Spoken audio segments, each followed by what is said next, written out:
Good morning, everyone. Welcome to this morning's service.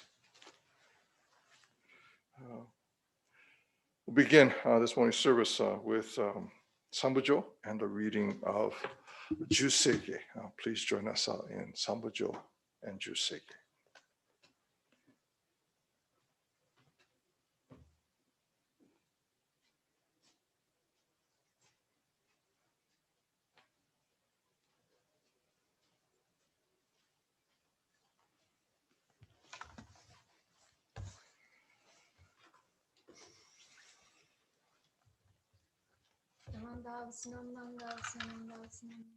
Namanda, namanda, namanda, namanda.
Namanda, namanda, namanda, namanda, namanda.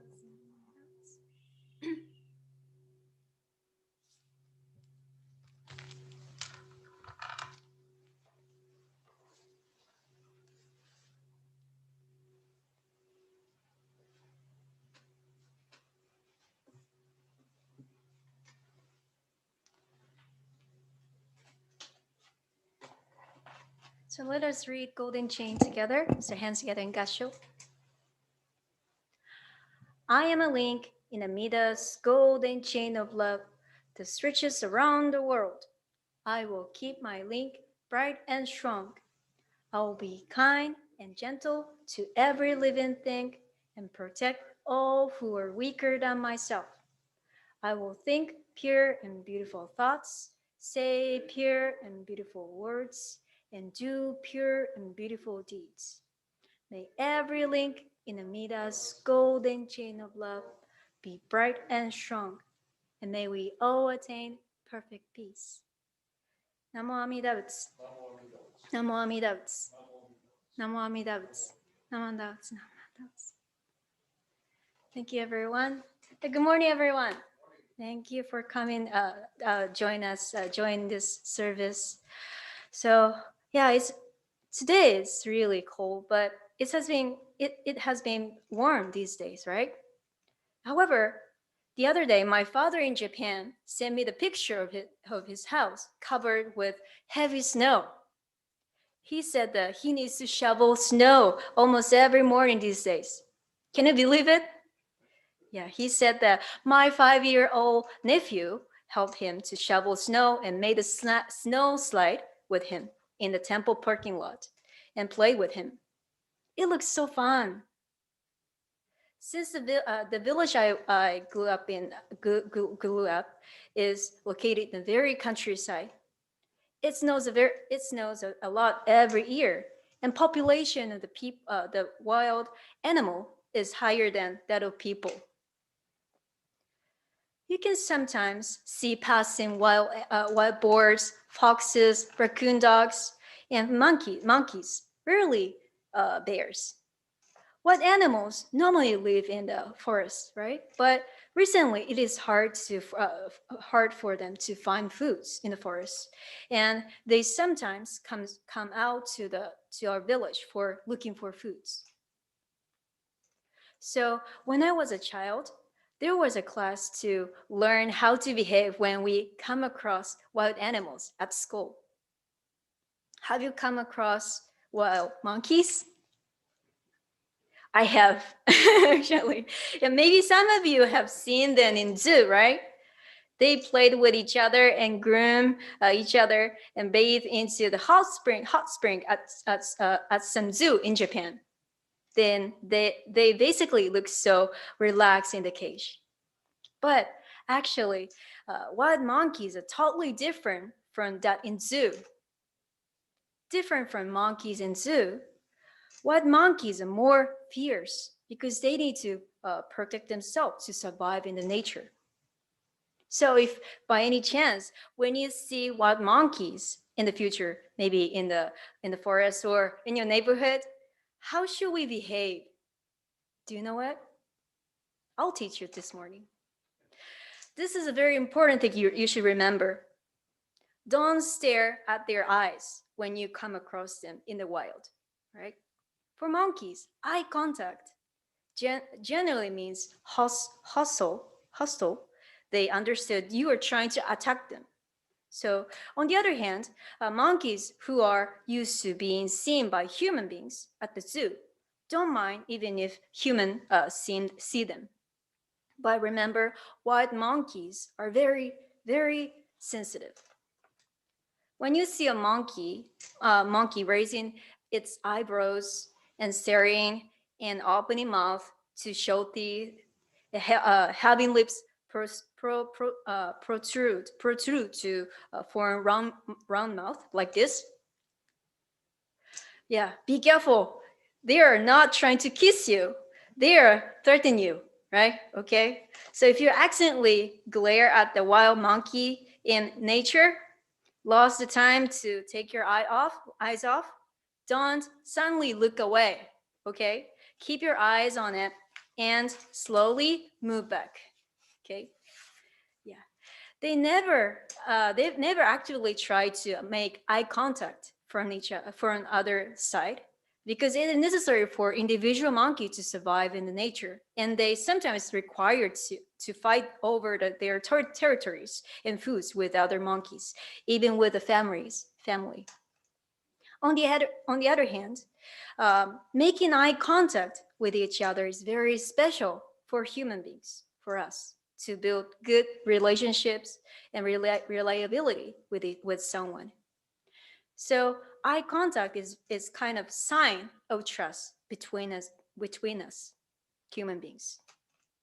But where and how did you learn to make an eye contact when you talk to someone?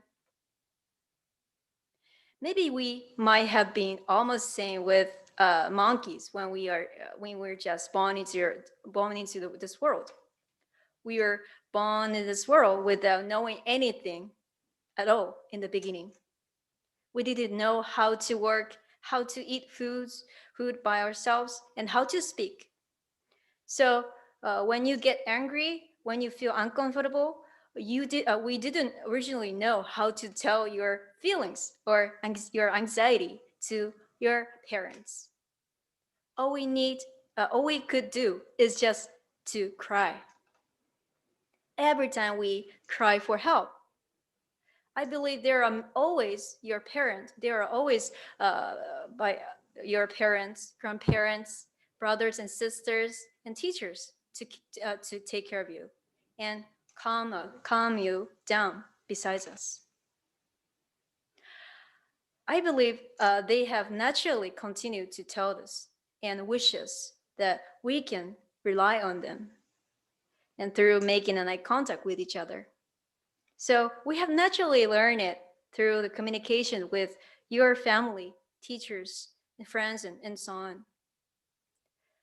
You tell others that you are his or her friend, and you trust the person through your eye contact. That is what people around you, such as your mother, the father, grandpa, grandma, wish for you. Who raised us makes a big difference. And that is a big difference between human beings and animals. What if monkeys raise us? And maybe, yeah, guess what will happen? Maybe we would have never made eye contact with each other, with your friends and family, right? But now we are making eye contact virtually. I hope so. Yeah. And looking back on our Nembutsu, Gassho, this is also what we learn from people around us, such as our parents, grandparents, teachers, and friends. This is originally Amida's wish for us. Amida wishes us that we are able to appreciate our own life and others as a precious life, which are equally embraced by Amida. And we can live our lives to the utmost. Amida repeatedly guides us not to feel loneliness and lose one sight in our lives. This is what Amida is telling each of us through Namo Amida Butsu. Once again, who raised us makes a big difference. We are born into human beings, and Amida raised us within Namo Amida Butsu, here and now. Thank you for listening. I'd like to conclude this talk with Gassho. Please join me in Gassho. Namo Amida Butsu. Namo Amida Butsu. Namo Amida Butsu. Namo Amida Butsu. Namo Amida Butsu. Thank you.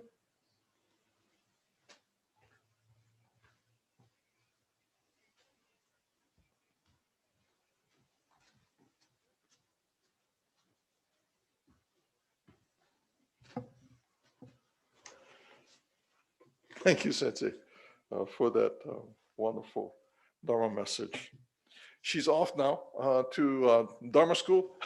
She has to go get ready for yoga class this morning in our Dharma school. So she has disappeared.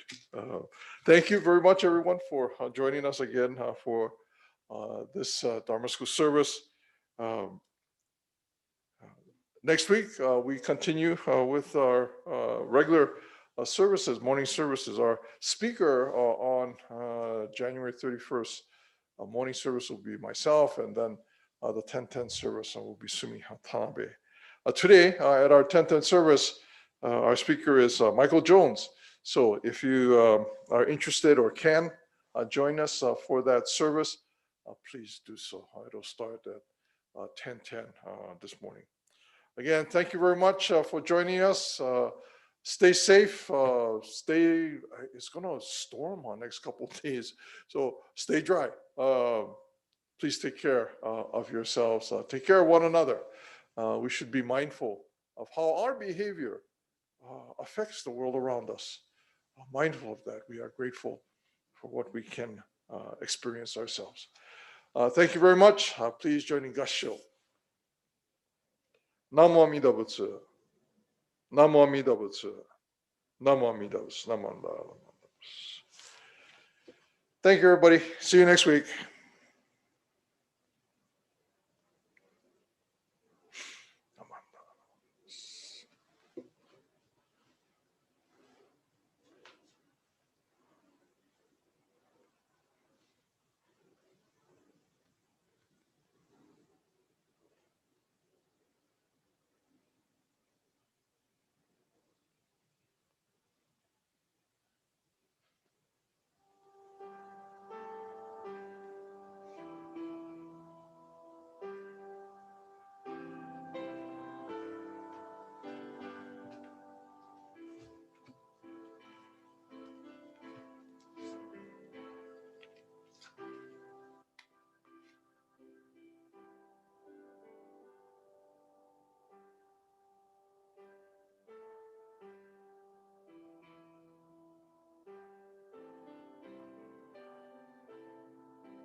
Good morning, everyone.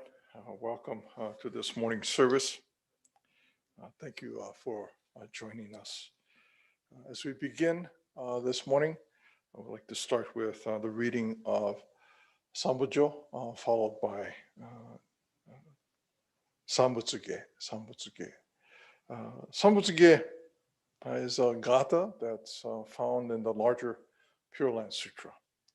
It's a gata that the Bodhisattva Dharmakara expresses his appreciation for his teacher, the Buddha Lokeshvara, or at least praises the virtues of his teacher. As we read the Sambutsuge, it is the words of the Bodhisattva Dharmakara before his teacher, the Buddha Lokeshvara. If you please now then join in the reading of Sambujo followed by Sambutsuge.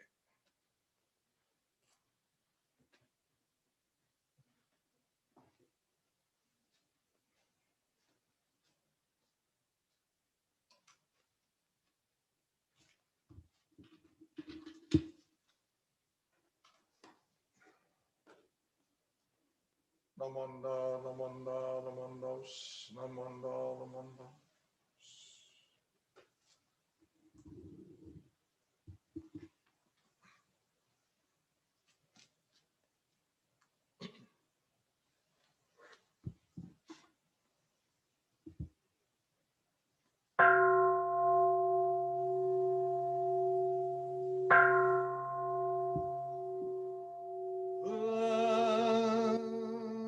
Jo mi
shani jingatsumani shuko enyo kai shizu onpe yonyaku jumoku nyorai yongen jose murin shongaku dai-on Bodu jippo kaimon shojin sammai chi e itoku muryo shusho ke ujin dai zennen shobutsu hokkai kujin jin no kungo gai tai mo myo yokunu se son yo munin no shishi jin toku muryo kungon kondai chi e jim yo komyo iso Shindo dai sengang asamut zai sho ho o kando shoji mi penge natsu se joi kainin shojin yoze sammai chi e i jogo se tongmut pengyo shingan i sai kuku i sa dai an ke shi umut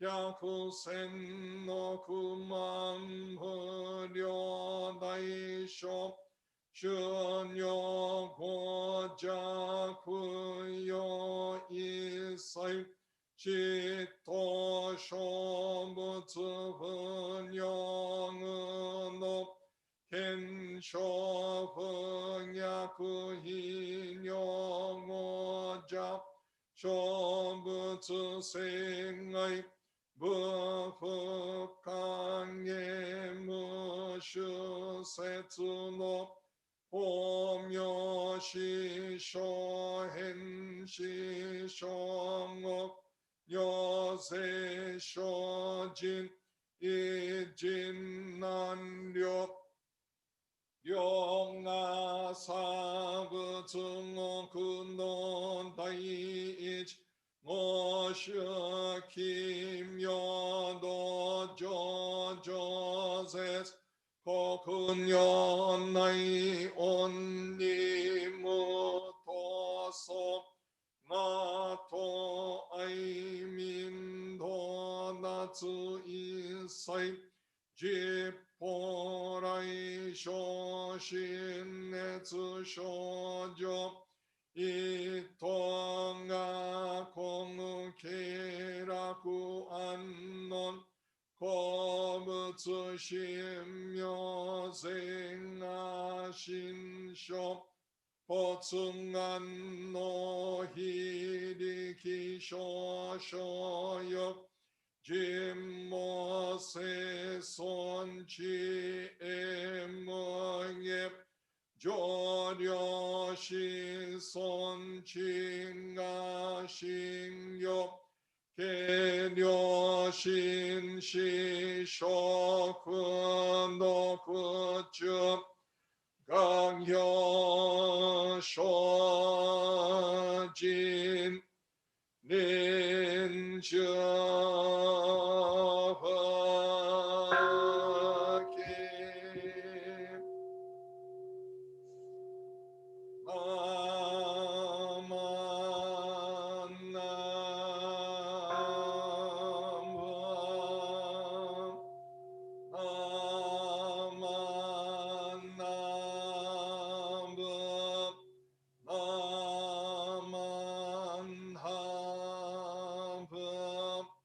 Nam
Namanda, namanda, namanda, namanda, namanda, namanda, namanda.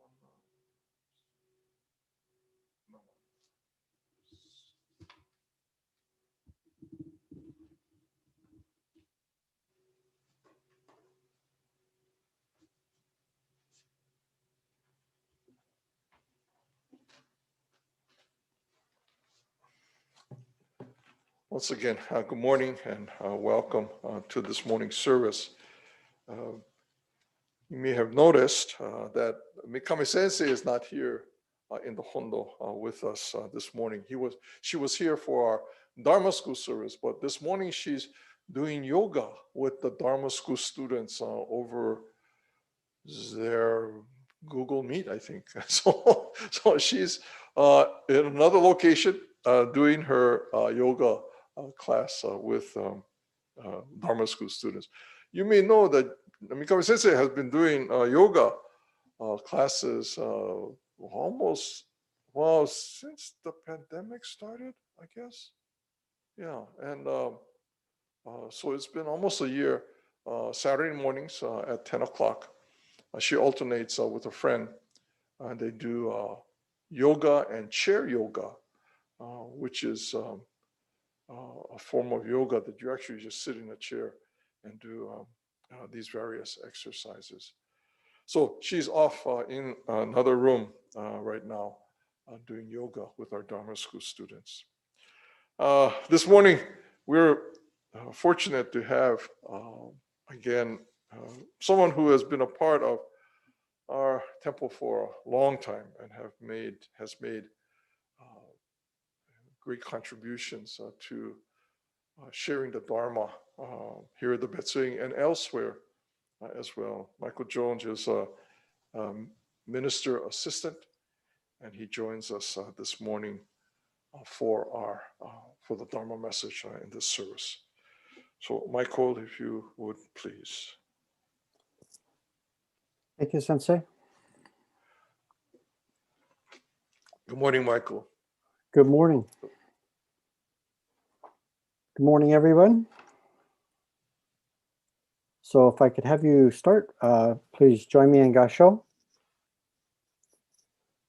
Sons of good families, great compassion and great benevolence are called Buddha nature. Why?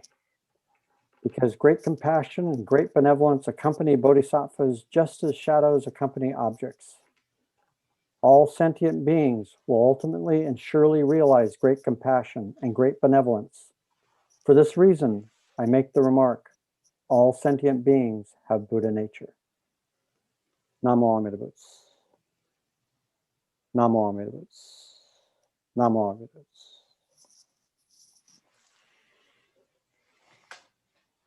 Thank you. And again, thank you for joining us this morning. I appreciate the opportunity to speak with you again. I hope everyone is doing well. So, back in December, I spoke about how to better understand the feelings of those who supported the losing candidate of our recent presidential election. And I spoke about trying to appreciate the fact that they may be thinking they lost more than an election and that we should be empathetic toward their feelings. So what now?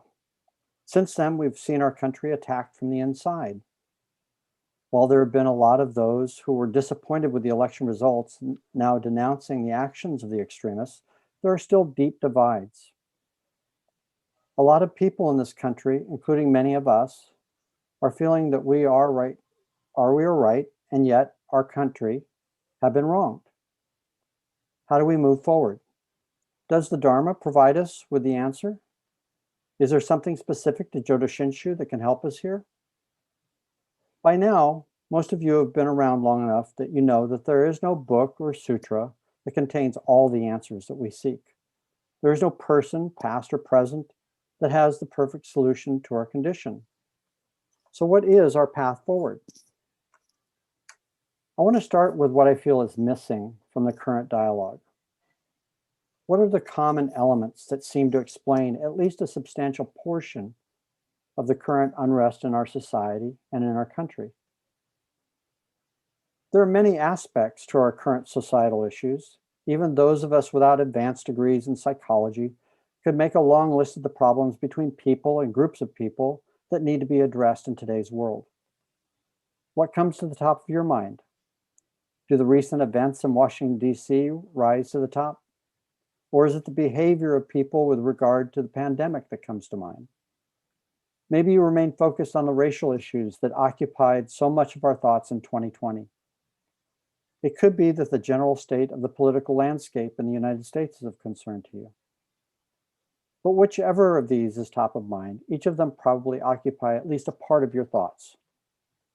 There's a common element to these.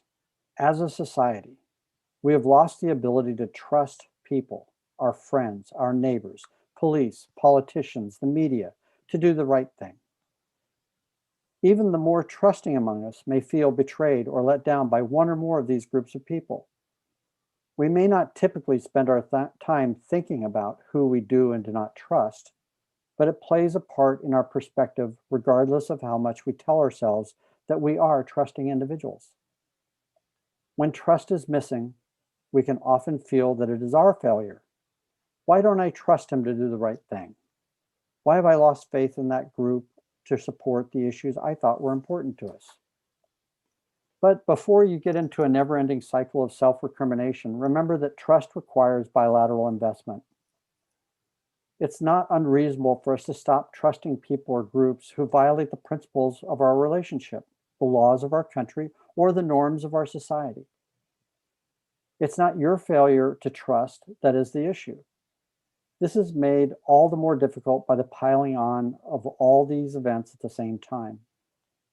Ethnic unrest, police abuse of power, the pandemic and its impact on our freedoms, and the economy and the political divisiveness are apparent every day.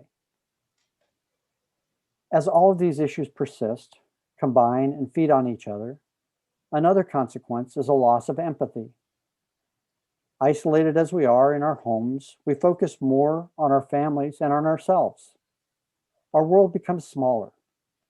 The people struggling against political division, victims of racial prejudice, victims of police brutality, and the thousands sickened by or dying of COVID are all out there somewhere.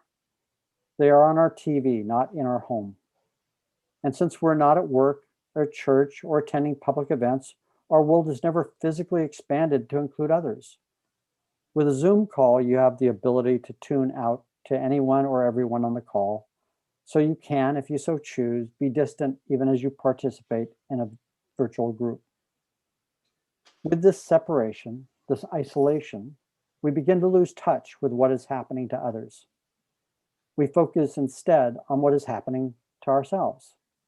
We compare our challenges and the impacts, and we may think, they don't know how lucky they are not to have to deal with my situation.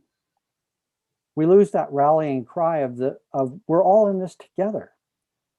To the more cynical, we're all in the same boat, so quit your whining. We have begun to lose our sense of empathy. Next, let us consider that as an individual, when you feel that no one is listening to you, you may start to lose your sense of worth. This can lead to a general loss of connection to the people and the world around you, and possibly lead to depression. When a group of people feel that they are not heard, they will begin to close ranks, talking amongst themselves. Eventually, a group like this may take steps to force others to listen to them. These become email campaigns, rallies, marches, or protests, sometimes peaceful, sometimes not so peaceful. If they continue to feel ignored, they may step up their actions. Some may take more disruptive route in active protests, allowing them to vent their frustrations openly and immediately, while others will take a more gradual approach, speaking with community organizers, religious leaders, and political leaders. The result of people feeling ignored, whether as individuals or groups, can be informative to the rest of us, and it could also be very disruptive. Individuals may take the path of harming themselves or others. Groups may organize for change, or they may act out, demanding immediate attention and purposefully disrupting the lives of others to call attention to their plight. There are many political analysts and historians that agree that the outcome of the 2016 presidential election in the US was the direct result of people feeling that there was someone finally listening to their story and understanding their pain. Whether or not you agree that this was a reality or that the motivation of the person who won that election was to help those people is a different discussion entirely. All of this can seem overwhelming. You may think that there's nothing you can do. After all, you may not know people who feel so impacted by the current ills of society. You may not know people who feel that their voices do not matter. We spend a lot of time talking about gratitude and encouraging everyone to focus not on what they're missing, but instead on expressing gratitude for what they have. Why can't these people just realize that they have much to be grateful for and put the rest of the problems in perspective? Think about your own situation. Now let's narrow that down a bit. Think about the last 2-3 days. How many times in the last 3 days have you reacted to something you've seen, heard, read, or experienced by either speaking out, posting on social media, or even just thinking to yourself, how could they do that? Don't they understand how that impacts me or us? Now, think about how many times in the past 3 days you've reacted to something that you've seen, heard, read, or experienced by either speaking out, posting on social media, or even just thinking to yourself, thank you for saying that. I'm grateful that you're doing that. I'm fortunate to be here now to experience that. I can't say how your reactions balance out, but I know mine are nothing that I want to advertise right now. So how do we, as good people, as good citizens, as good Buddhists, proceed from here? At this point, I'll tell you that I got my idea for this talk from a book I recently read. Not a book on Buddhism or on psychology, nor was it some form of self-help trope. It was called A Promised Land and was written by former President Barack Obama. There were 3 points in the book which I found very relevant to what's happening in the world, in our country today. First, we as a people have lost trust in our government and in each other. Paraphrasing from the book, when thinking about a government and the people of a democratic country, trust is essential. The government must not only have the trust of the people, but the people must trust in one another. If this happens, democracy works. If not, if there is no trust, it falls. To regain that trust, we must as a country and as individuals make some changes. You and I may not be able to change the country from our living room, and we certainly won't be able to change it from our Twitter account, but we can take action to change ourselves. It has to start somewhere, so let's start with me. Pema Chodron, in her book, When Things Fall Apart, Hard Advice for Difficult Times, advises us to use the 3 poisons as a guide. We know the 3 poisons as greed, anger, and stupidity. Chodron defines them slightly differently as passion, aggression, and ignorance. Suffering is brought about by the 3 poisons. This is the first of the 4 noble truths, that suffering exists and that we have to acknowledge it. The second truth is that there's a cause for that suffering. There's nothing in our teachings that say suffering is caused by bad people or bad actions. Rather than judging someone for their words or actions, it's more helpful if we accept that these situations are the result of and not the cause of suffering. Once we accept the reality of suffering, we're ready to open ourselves up to a better understanding of that suffering. And to understand, you have to listen. We have to listen to hear, to understand, to realize the many perspectives of the situation. In my last Dharma message, I spoke of needing to try to more fully understand the basis of the frustrations being expressed by those who hold different views.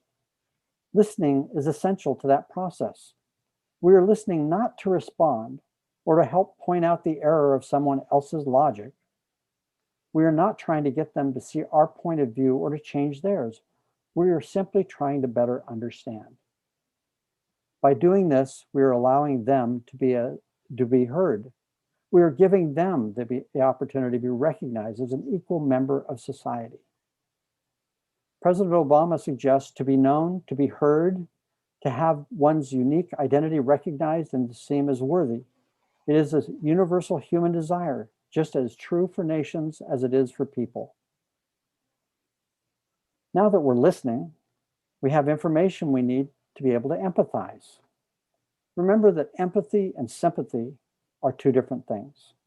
Our goal is to experience the emotions that they are experiencing so that we can better relate to and understand their perspective. We speak a lot about empathy, but the need to empathize is not unique to Buddhist teachings. The Jewish holy book, the Torah, in Exodus 23:9 states, "You shall not oppress a stranger, for you know the feelings of the stranger, having yourselves been strangers in the land of Egypt." In the Christian Bible, King James Version, in Ephesians 4:32, it's written, "And be ye kind to one another, tender-hearted, forgiving one another, even as God, for Christ's sake, has forgiven you." The Quran of Islam, in Al-Taba 9:128, it says, "A messenger has indeed come unto you from among your own. Troubled is he by what you suffer, solicitous to you, kind and merciful unto the believers." Nanzin Ghani on the website The Muslim Vibe gives 5 steps for building empathy. Listen, be non-judgmental, very important. Understand, imagine, put yourself in their shoes, imagine, and respond. Respond means to respond appropriately, not to provide a solution. So again, you're not trying to solve the problem here. You're trying to just listen and respond, acknowledge, right? By truly listening, by empathizing, and by allowing others to be heard and understood, we can then begin the final step. Now, I assure you that Mikame Sensei and I did not coordinate our talks, but here's where they come together. Our empathy can help us realize that, as Barack Obama says in his book, unless we recognize one another's reality, we'll never solve the problems we face. 2 realizations are possible with this process. First, you cease to be a threat to others who hold views differing from your own. Second, those people cease to be a threat to you. Building trust is not about agreeing on everything. It's about knowing that you will be heard and not judged. It's a social contract that we all have the right to our opinions.